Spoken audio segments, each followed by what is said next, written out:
everyone. Welcome to this week's Fireside Creators. I am your host, Reverend Dr. Sherry Palace. For this week's show, we are talking about abusive theologians, their offenses, allies, and why do people keep following them. I must issue a trigger warning for this show.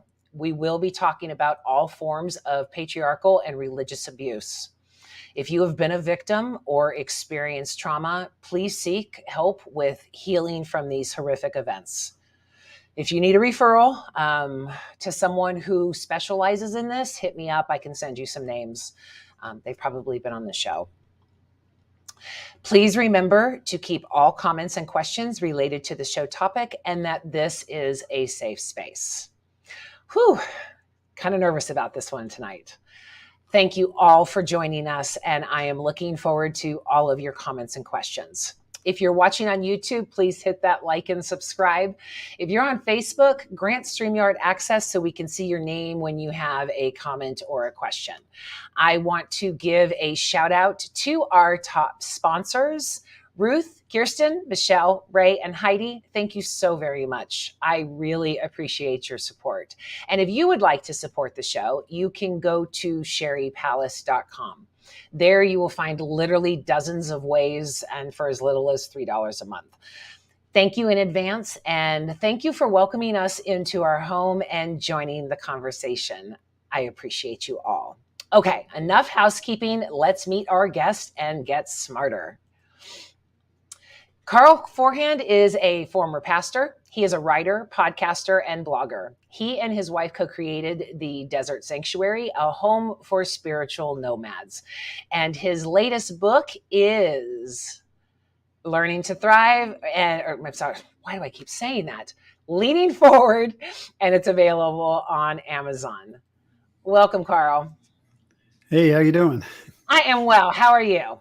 Learning to Thrive might be part of the subtitle, or maybe that was the subtitle of the last book. But yeah, it was like this subconscious thing. Same thing, right? Yeah, it's okay. So this was brought. Pardon me? I said I'm doing good. Okay, good. So this has come up in conversation again because of a Theo Bros conference that's coming up. And I want to start the show with what are the accusations and what is being asserted? What's the problem that's going on out there? Yeah, Give so us this is, I'll preface this with this is my understanding of it. When things start moving fast in comments and stuff online, of course, kind of back off and try to regroup and reread stuff and things like that. And I think I've done my due diligence, but a few days ago or last week, Megan South Benninger reposted something from R.L. Stoller.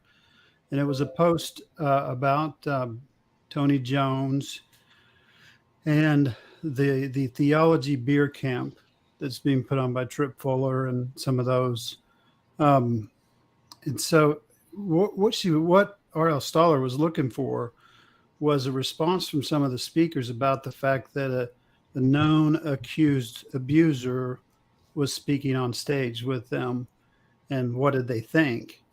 And so Megan reposted it to the New Evangelicals with Tim Whitaker because there's a lot of people on there. She knew people on there.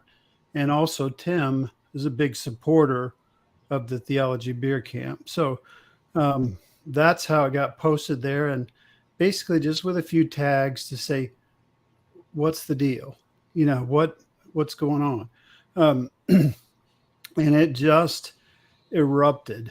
With the question of why is he going? Why is Tony Jones going to be there? Yeah. And one of the people tagged was Pete Enns, and Pete blocked somebody.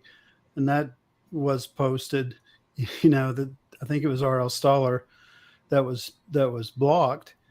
So he mentioned that. But then what you heard mostly from the women in the group and the New Evangelicals group was, hey, I thought this was a safe place, the New Evangelicals. It's a real popular group. Yeah. He's charming, and it's a decent, good group. But the women were saying, in the discussion that erupted, the women were saying, just listen to us. they kept reminding the men, just be quiet and listen to what we're saying. If this happens, this is going to, it's going to traumatize us, And why? And the reason is because I think most people see it as a continuation of the patriarchy, that Totally. white men in charge, promote their friends, forgive really easily their friends. And then the big thing is platforming someone. Platforming an abuser or a narcissist is probably the worst thing you can do for them or anybody involved, because it's like giving heroin to a drug addict. So what is Tony accused of doing? Okay. So it's kind of a long story, but what I understand in the 90s, Rob Bell gave a kind of started the emergent church, or started that wording around the emergent church. He and Mark Driscoll both started churches called Mars Hill. Mm-hmm.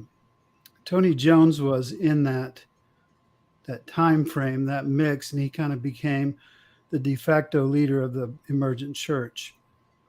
Van Roo and some other people have documented all that history. But in 2009, he was kind of confronted with the fact that he was having an affair, and his wife was upset about it. And when that happened, the police report says that he shoved her against the wall and dislocated And the kids corroborated that. And they did, yeah. Later on, she got custody of the kids, and then he just kept suing her until her dad ran out of money, which one source said $500,000. There's a lot of which his legal bills were being paid by the church and through tithes, right? Well, yeah, he was just wealthier because he'd been, on stage for a great amount of time, making lots of money, and he wouldn't come home. She would say, "I need you here," things like that, and he wouldn't come back. One time when he came back, the affair became known. This affair was with what he called his spirit wife. It just cracks me up. Yeah. I mean, talk about justification here, right? Yeah. It's like, okay, well, let's say it's in the name of the spirit, and then it's okay. Until she's okay. Yeah. So, it died down over time. But then in 2015, David Hayward took issue. David Hayward, the naked pastor, took issue with a blog that Tony had made about Mark Driscoll. And the way I understood the blog was basically we shouldn't have a problem with Mark Driscoll except for his theology. And that would be excusing all the swath of damage that Mark Driscoll did, in his lifetime. And it's kind of one of those things where Tony and Mark weren't best friends, but maybe he looked up to him, and then all of the Theo bros that came after that, were copies and imitating what happened during that time period. So David Hayward took issue. They tried to get him to take down the comment. He didn't. There was like 1,200 comments. Wow. And so this is about the time that, from what I can tell from the things I've read, that he started promoting the narrative that his wife was batshit crazy. And his friends started helping him promote this idea. So that idea is still out there. Let me stop you right there. This is when I became aware of it. When I first asked you about it, I didn't realize what you were talking about, but I became aware of it in 2015, 2016, because I had shared a meme from Nadia Bowles-Weber. Mm-hmm. And there are a few hundred comments on that one too. I was bombarded. Happy with her. Yeah. They were holding Rachel Held Evans and Nadia Bowles-Weber accountable because they were also speaking at these events. Mm-hmm. Just wanted to throw that up there. Okay, go ahead. Yeah. So the accusation that she was batshit crazy didn't hold up when they went through the divorce proceedings and child custody things. He, being Tony, was diagnosed with narcissistic personality disorder, but she was not given a mental illness diagnosis, except, kind of she was stressed out. Of course. Of course she was. But don't all narcissists say that their ex-partners are batshit crazy? Yeah. I mean, that just goes hand in hand, right? Yeah. So I talked to some of the speakers, and actually Tim's not a speaker. Tim's only doing his podcast there, Tim Whitaker. But he talked to me some, and these are people that wouldn't normally talk to me. But since I was kind of speaking up and saying I'm losing respect for some of these people, not just because they're speaking. I mean, I know that's one issue that we want to talk about, but not just because they were speaking, but they weren't saying anything to all of this. I mean, the fact that it came up again is going to traumatize people in the new evangelicals, and they seem to only be worried about, they would say, well, I talked to Tony, and here's what I've boiled it down to is what most people say. What most people say, well, he's got custody of the kids, and we talked about how that happened. He's got custody of the kids, and he won in court. But he didn't win in court till she kind of gave up because there's so no did money. OJ. Yeah, and it was it's a child custody court, it's not a criminal court. She dropped, the abuse, the physical abuse charge. She didn't ever press charges, and eventually, with the child custody, she kind of gave up. Her name is Paula, right? Julie. I'm sorry. I didn't anything I don't write down. I don't remember. Yeah. Okay, so let me start with saying that Tony did post an 11-page response to all of this stuff. I thought it was funny that it is behind a paywall. He only released it on Scribd or Scribed, maybe saying that wrong. Regardless, you can only read the first page. The rest is behind a paywall.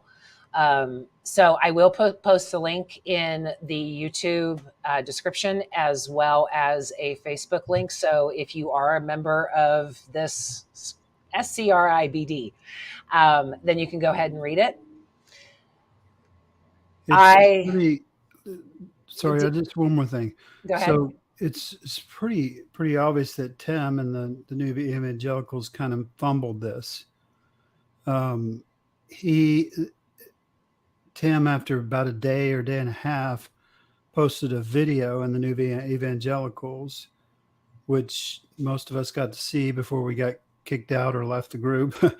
And even his board issued a release that he was wrong for posting that video. Wow. It didn't help anything. And then right behind him, Josh Patterson, another speaker, published a video and then kind of ran roughshod over people. He later kind of apologized and pulled back his comments. But again, the damage is done sometimes, and totally it's not helping. So Tony posted this response, of course, denying everything. But one of the things that I found really interesting and that I haven't seen walking along with this story is that his ex-wife is not the only person that says that he is a toxic, abusive person. He has been fired from multiple churches for being abusive to his staff, domineering, and destructive. Same with Mark Driscoll. These people, it's Julie is not the only one saying this. So anybody saying that, well, I talked to Tony, is enabling them. Yeah. And this is where I say I come from a different perspective. I spent 28 years in corporate America. I have been to countless conferences, and I have this business mindset. So while I completely 100% disagree that the church should be a business, conferences are. That's just the nuts and bolts of it. People pay to go to these conferences, and to be requested to be there as a speaker is a high honor. I don't understand Theo Bros. I think that is every Sunday in every city of America. And why would someone want to perpetuate that, especially if they claim to be progressive? Because it's pure patriarchal, right? Yeah. But to hold where I have, I don't even know if I'd say a problem, but where I disagree is holding his peers accountable. The conferences are not a party. They're not a barbecue. It is not, or should not be, a guilt by association type of event. And I will give you an example. There was a guy at Wild Goose this year who William Lee, the people we are talking about have been accused of abuse, and they are theologians. So that's where we are, per your comment.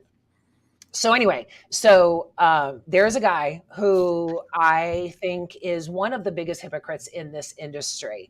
I just do. I think he's a fraud. I think is a complete sham and a hypocrite. When I found out he was going to be at the Wild Goose this year, I cringed. I was afraid I was going to see him. I was afraid I was going to run into him, but we just avoided each other, and I hoped that no one showed up at his talk.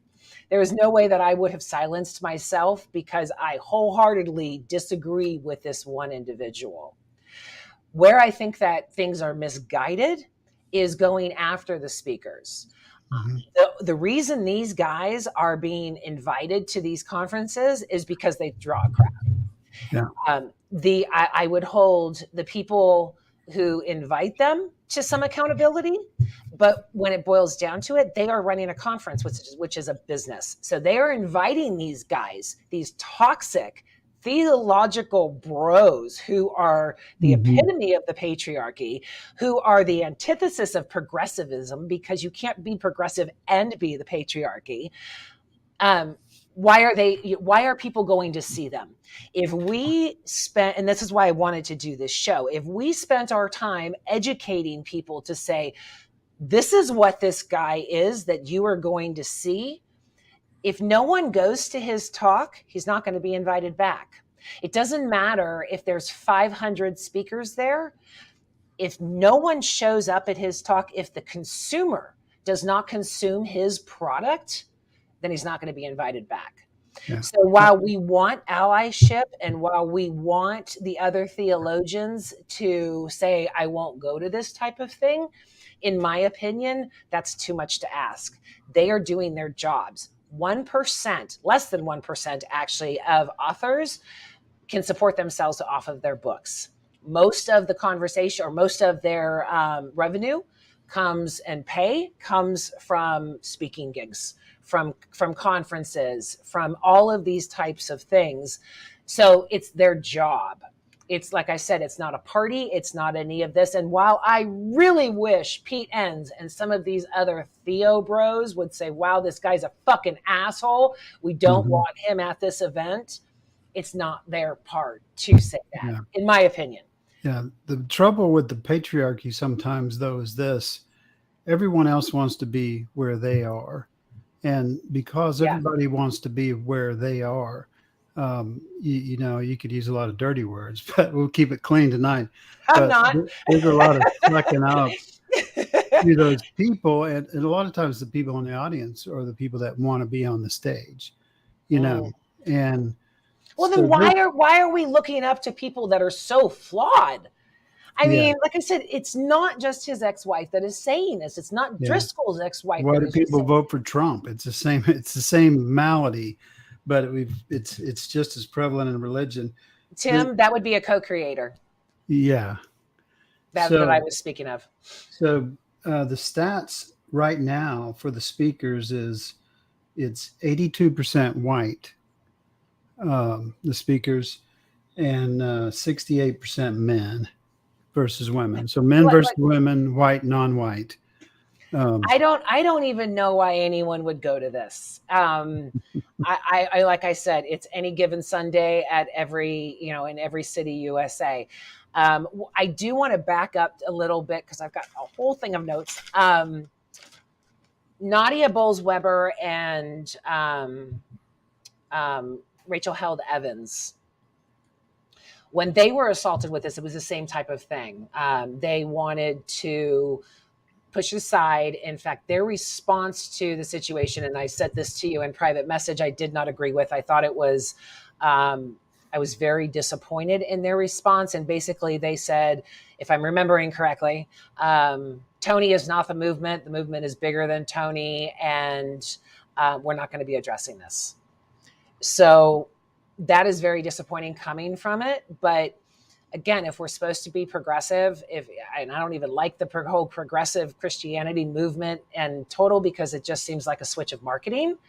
But if you're going to say that we are becoming better and we're going to be a better church, then you have to believe the women. You have to believe it. The churches believed the people who complained. They were fired.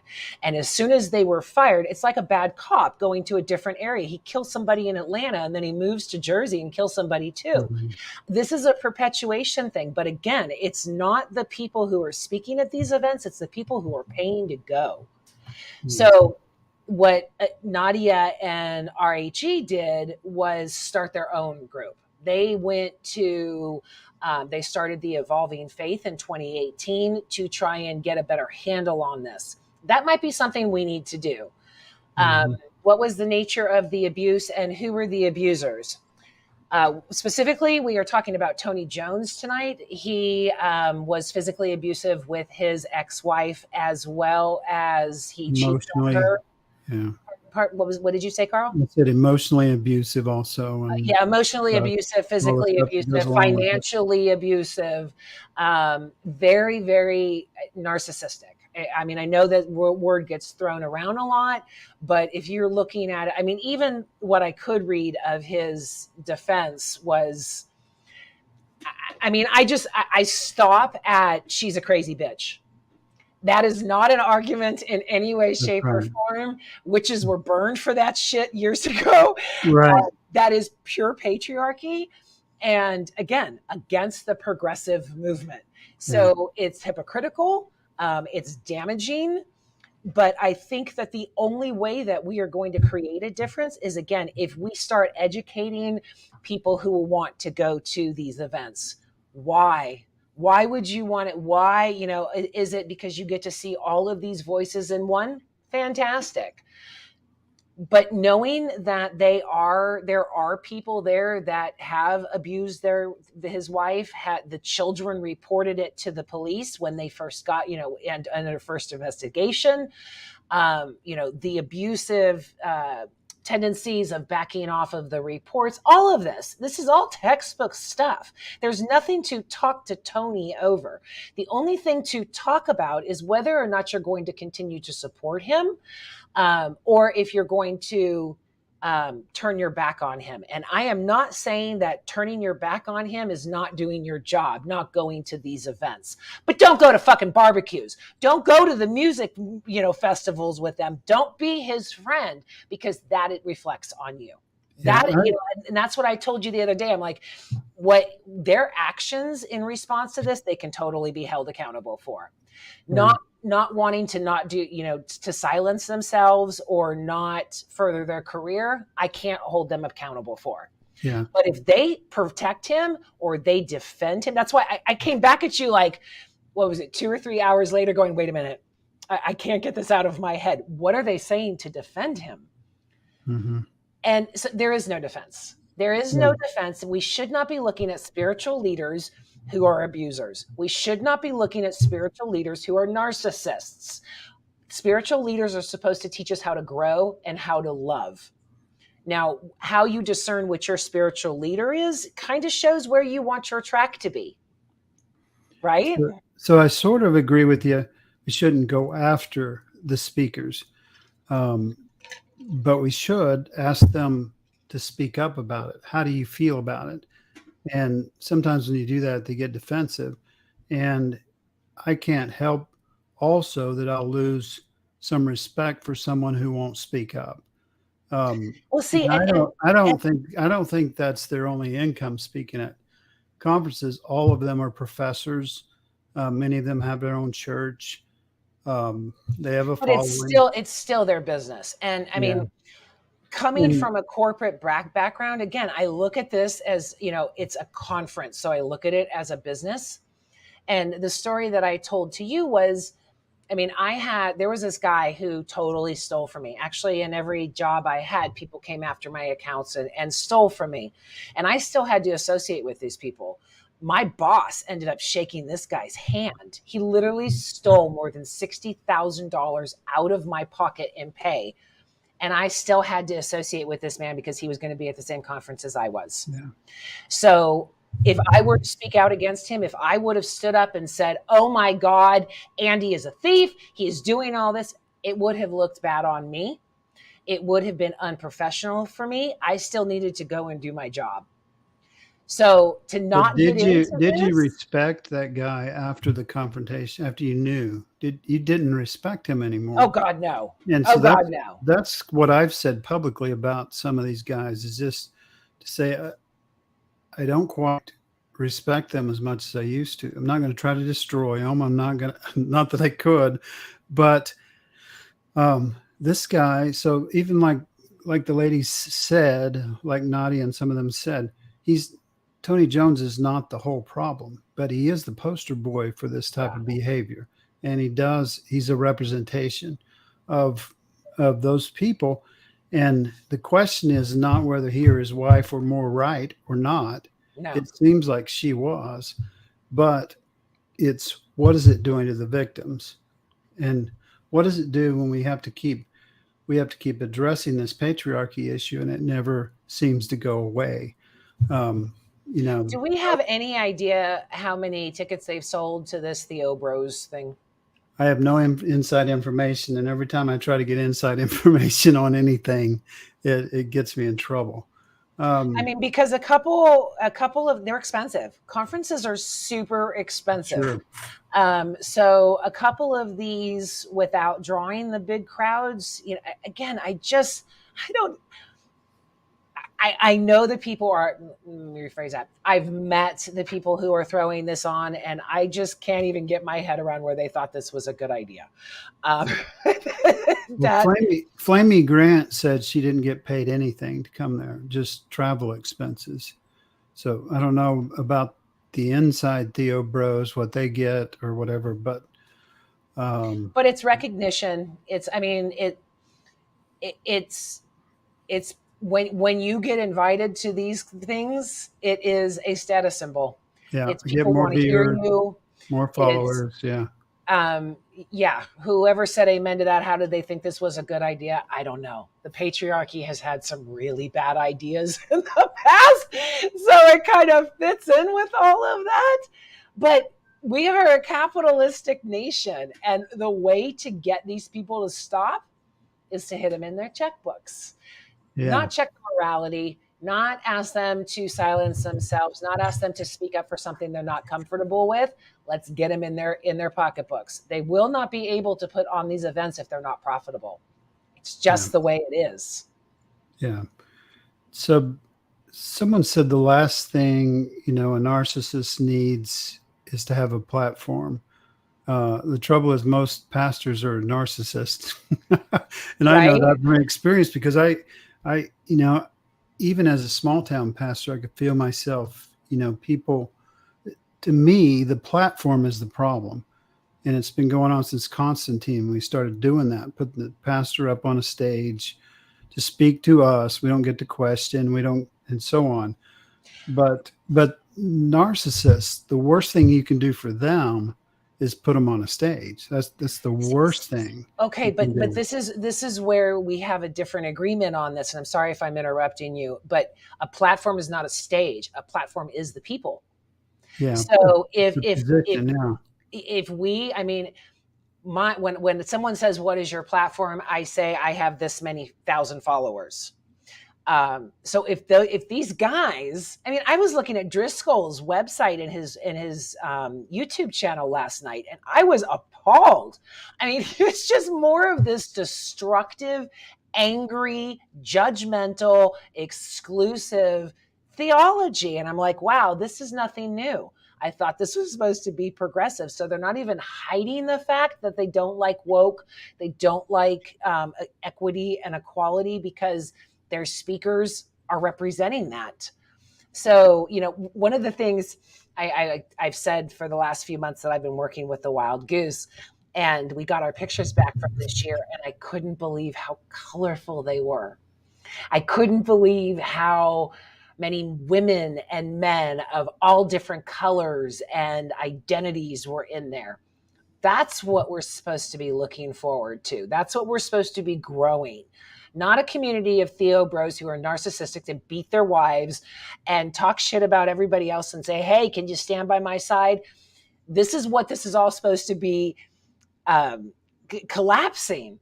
And these guys, beyond their platform now, they're not supposed to have one.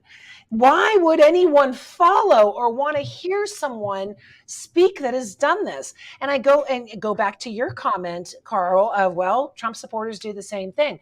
Is it that we are just in so much of a delusion that our leaders are accepted as such flawed people? Yeah, to me, it all kind of flows out of kind of 1980. We've always had a Jesus and John Wayne deal since Billy Sunday, way back in the turn of the other century. But then it got real intense in the 1980s, where we wanted the bully on stage. Even if, when Driscoll and these guys came out, they cussed and they were edgy, and had the beards and the look, and they cussed a little bit. And so I think we created a whole DNA, a culture of that. That's, it's sort of like how slavery gets in our DNA. I think that the patriarchy is in our DNA, and it didn't just stop with Tony Jones or Mark Driscoll. There are hundreds of people that imitated them and created that culture. And well, so that I assert that no created culture was not created at all. It was an existing thing that we've been fighting for literally 2,000 years. 1,500 years, yeah. Yeah, I mean, I'm a conservative Christian out there who has a mistress, who has all this stuff. I mean, spirit wife. It's a spirit wife. It's a spiritual affair. Yeah, I mean, this is where I go, well, they're not progressive. They are remarketing and rebranding the patriarchy and the conservative force and all of that, which is a very small tent. Hotel, lodging, giving them a voice, all of that stuff. Okay, fine. It's a conference. We're going to do this. Like I said, the best thing we could do is to make sure no one goes to Tony's talk. And how do we do that? How do we get to, this is why I'm having this show, to talk about the stuff that he's done, to say to people, God, for God's sake, do better. Look for someone who's less flawed if you want to learn from them. Our leaders are supposed to be better than us. Should the spiritual leaders not be held to some type of better standard? Just a standard of not to be abusive. That should not be too much to ask. Yeah. So tomorrow on the Desert Sanctuary, we're going to talk to Megan South Benninger, who brought this to the New Evangelicals a few days ago or last week. And I want to talk to some people like that are advocates and expert in the area of abuse, and what do we do for victims? Yeah. And I'm sure, that you and I are not that far off on what we think. But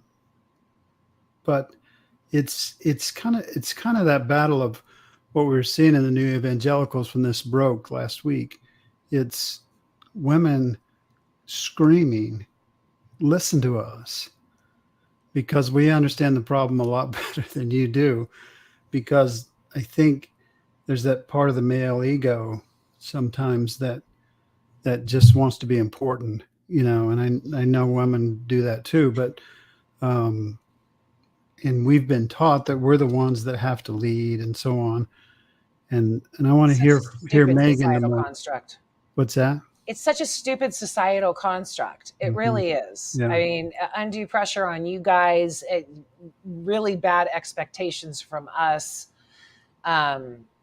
which is why I've lowered my standards so much to say you can't hold the speakers accountable, maybe, right? Yeah. I mean, you So can only hold them accountable for their actions and their words. we have a Facebook group of about 500 people.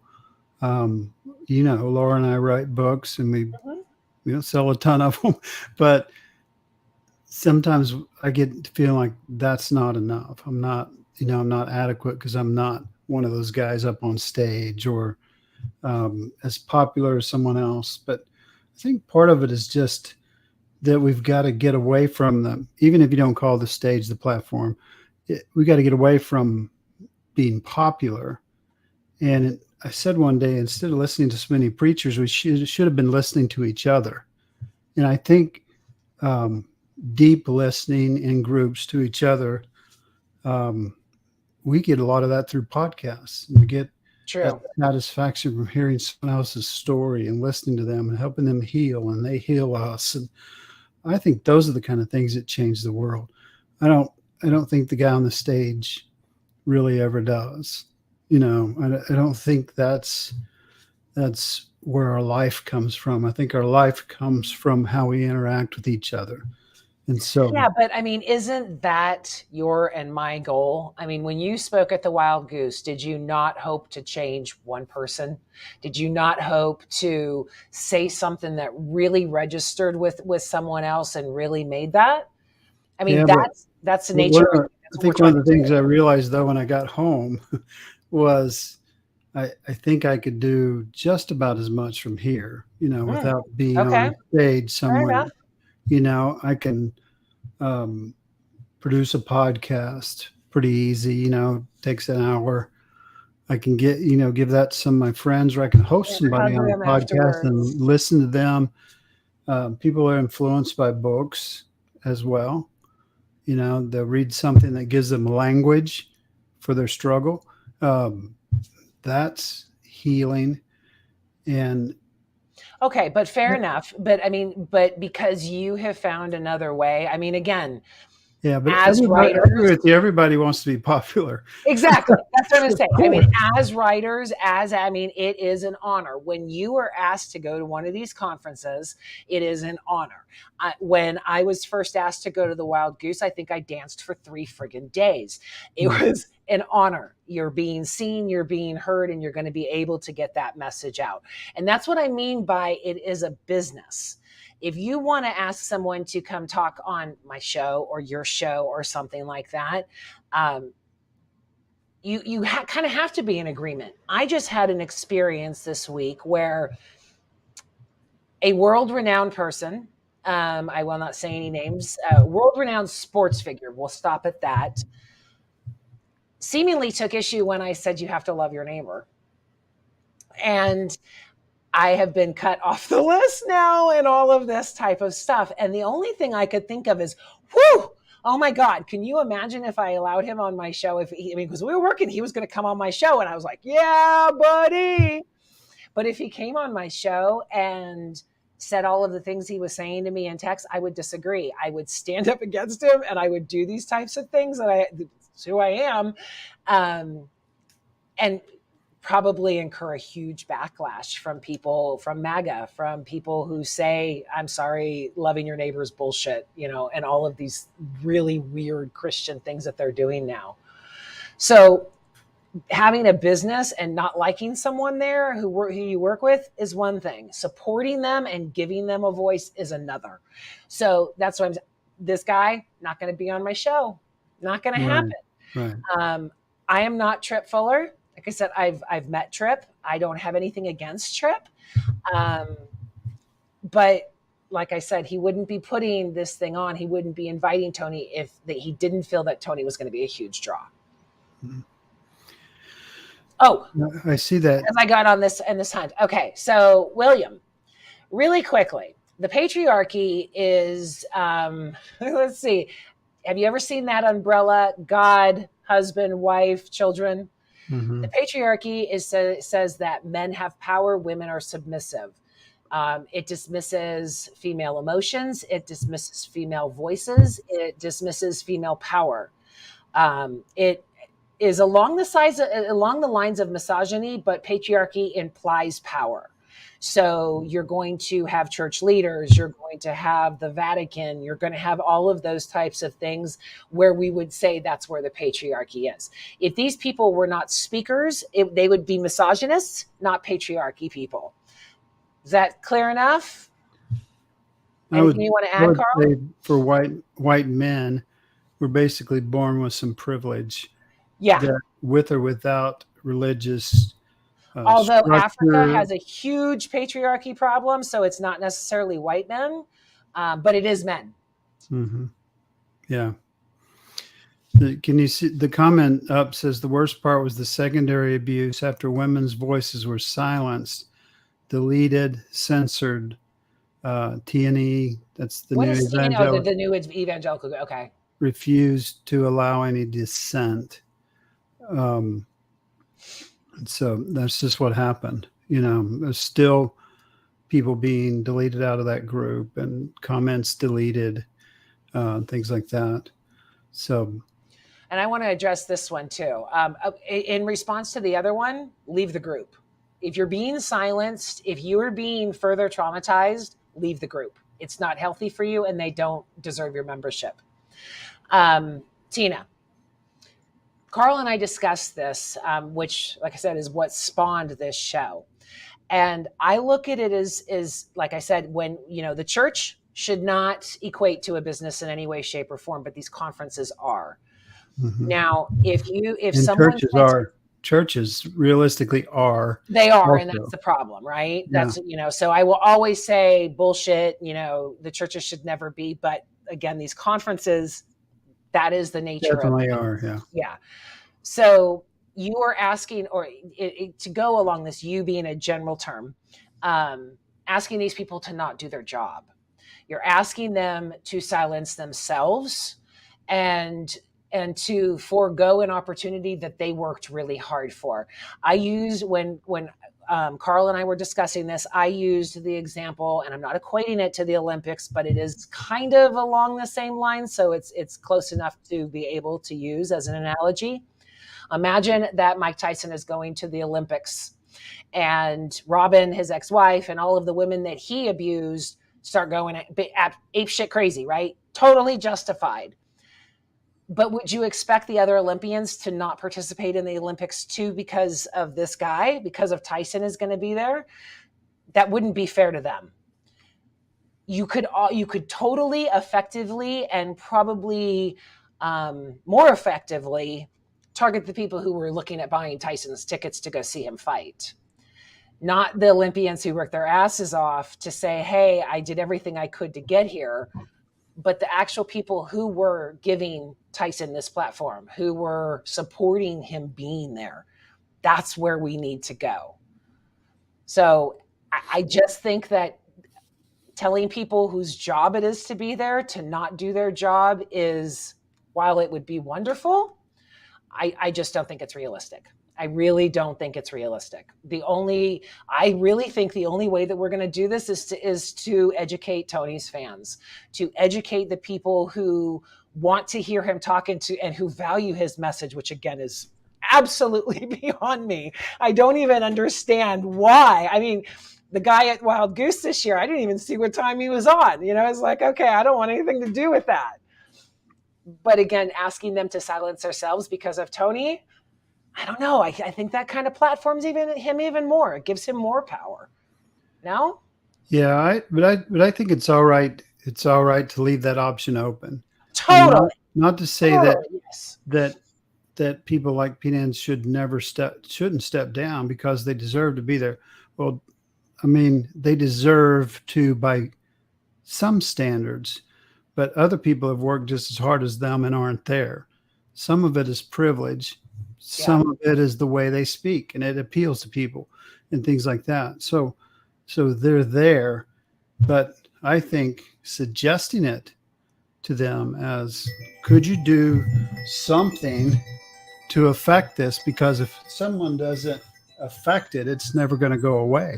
It's going to keep happening. And taking the crowd away, if a narcissist basically lives to, sorry about my phone. I'll finish your thought. A narcissist lives for attention. Lives for that attention. Yeah. And knows how to manipulate crowds and knows how to manipulate people that are questioning him or her. So they know how to draw a crowd. And you might take some of their crowd away, but you're not going to take it all away. And that goes for, NAMBLA, North American Boy Love Association, has members.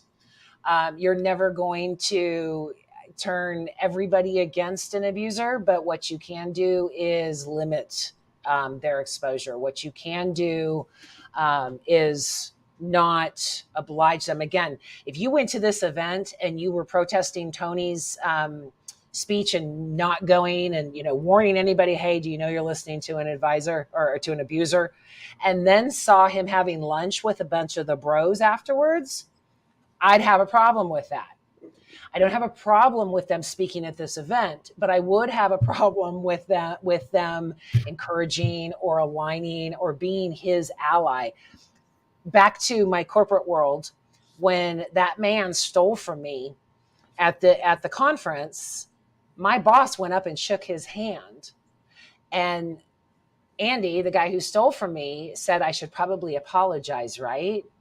And my boss said, don't worry about it. That killed me. I not only didn't have the support of my boss, he was obliging and totally disregarding the theft that occurred to me, all of everything I said, all of that.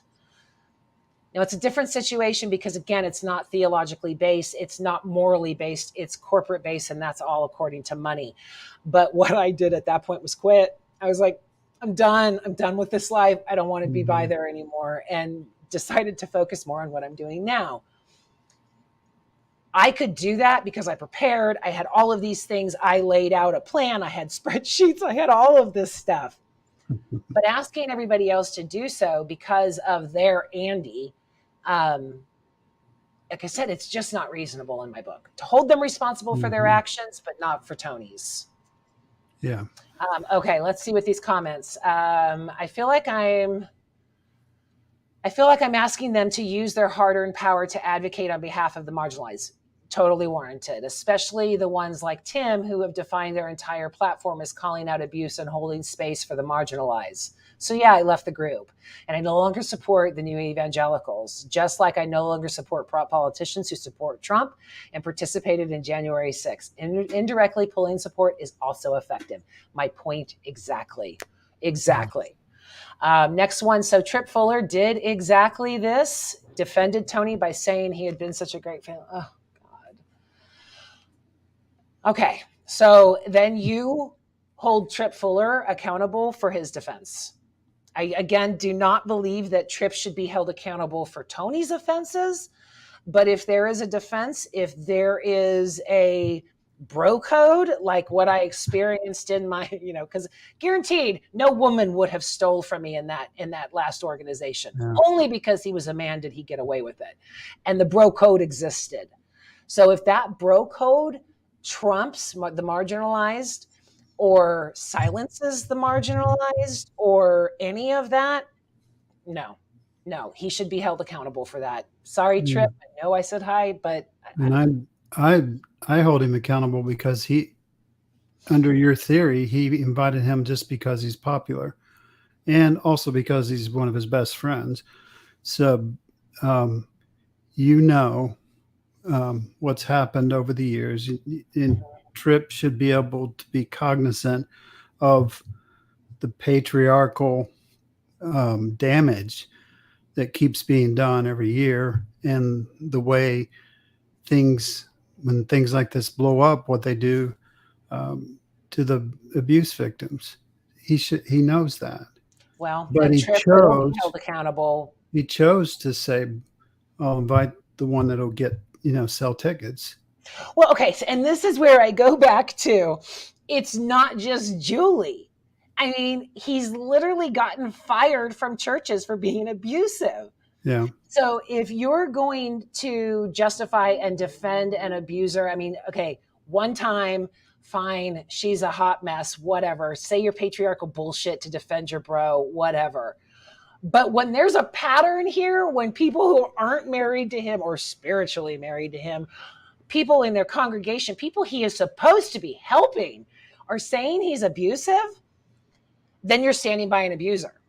I mean, it isn't just the one thing I kept hearing is it's their marriage. Keep it between their marriage. It's their, relationship. We don't get involved in relationships. It's beyond this. When I saw all of the reports last night of all of these churches and people complaining about how mean he is, that doesn't trigger something. That doesn't say, oh shit, if he is doing it at church, of course he's doing it at home. Of course he is. I can speak for a white man. I think a lot of white men think this way because we were conditioned by the church to think this way. Well, we need to redeem him. We need to forgive him. He needs to redeem himself. Right. Yeah. And accountability. He needs to redeem himself. Right. And denying it and Right. posting 11 page paid wall defense is not redemption. Denial is never redemption. Silencing is never redemption. So until he redeems himself, until he actually does the work and honors the people and says, oh, wow, I fucked up bad, he shouldn't have a voice. Mm-hmm. I agree. Whew, I'm mad. And we are almost done with this conversation. I can't even believe this. Okay, guys, out in the audience, what are your thoughts? Where are we wrong? Where are we right? What do you think? Carl, what else do you have to say? I just want to say something that a woman shared with me this week. Patriarchy hurts all of us. And just to reiterate, the worst thing you can do for a narcissist is put him on a platform. And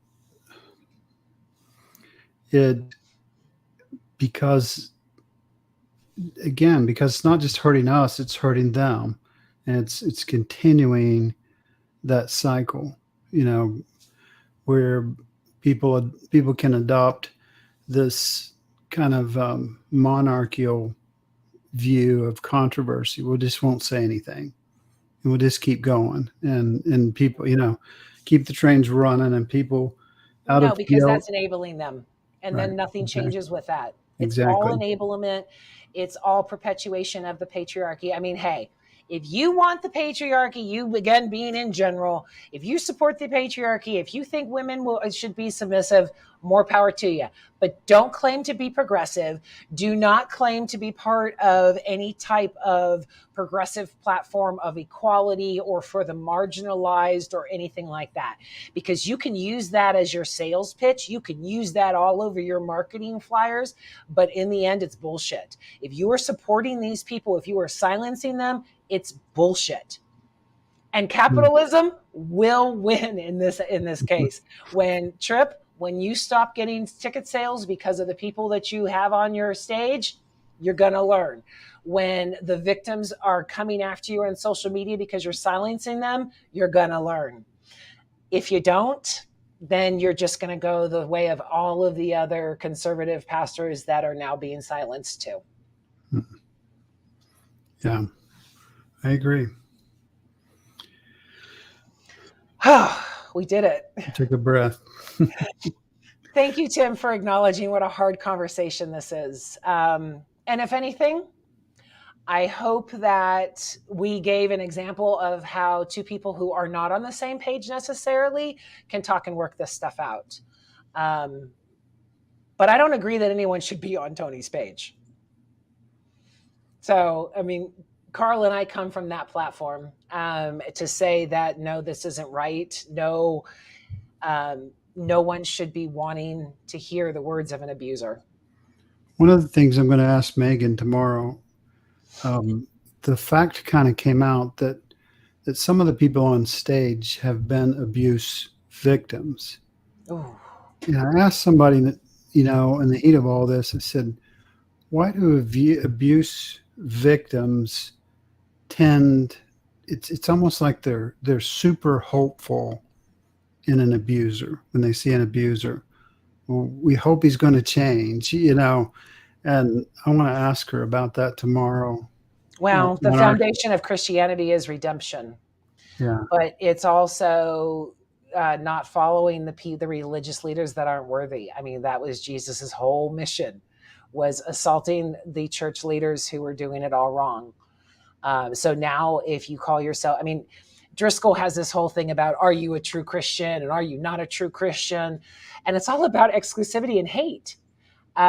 So if that is a true Christian, if supporting an abuser who has never redeemed himself or even asked for redemption is where you want to get your theology and how to learn to be more loving, I think there's a huge disconnect there. I really do. Mm-hmm. You want to learn to be a better person. You don't do it from people who are flawed. You just don't. Yeah. Okay. Well, anything else? I think I've said my piece. I've said what I needed to say. And I just, can't emphasize enough, keep listening to women. I think women have the inside track on this. And they know, and their intuition knows. And we need to listen to them. That's what I'm going to try to do tomorrow night is ask questions and listen, most of all. No one is above reproach. No belief is beyond investigation. No, I mean, these people are not gods. They are not flawless individuals. They are people who have just mastered their craft and are doing a good job of speaking to it. But master your own ears and your own emotional being. Don't listen to them. Don't listen to them don't give them the platform, because you are their platform. You watching me right now, that is my platform. People who email me, people who like everything, you are my platform. If I start screwing up, my platform goes away. That's what I'm saying we should do to Tony. Let his platform go away. Yep. Okay, everyone. Thank you so much.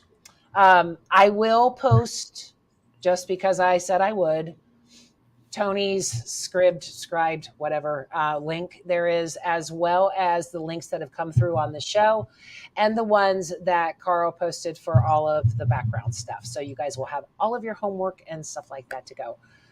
Carl, thank you so much. Thank you so much for honoring me with this conversation and for just being an overall great guy. Thank you. Same to you. I'm going to send you on back and close the show. All right. Okay, you guys, I hope that at least some people weren't offended. I hope that we were able to get the information out, and I hope that we honored everybody as best as we could. Victims need to be heard. Victims need to be substantiated. And if the people who you look to for your theology, for your godly wisdom, don't do that, stop going back. Just cancel them. That's what this is all for. They don't stand by what you believe in, cancel them. I would expect the same to be done for me. Okay. I love you. Thank you so much. Have a great week.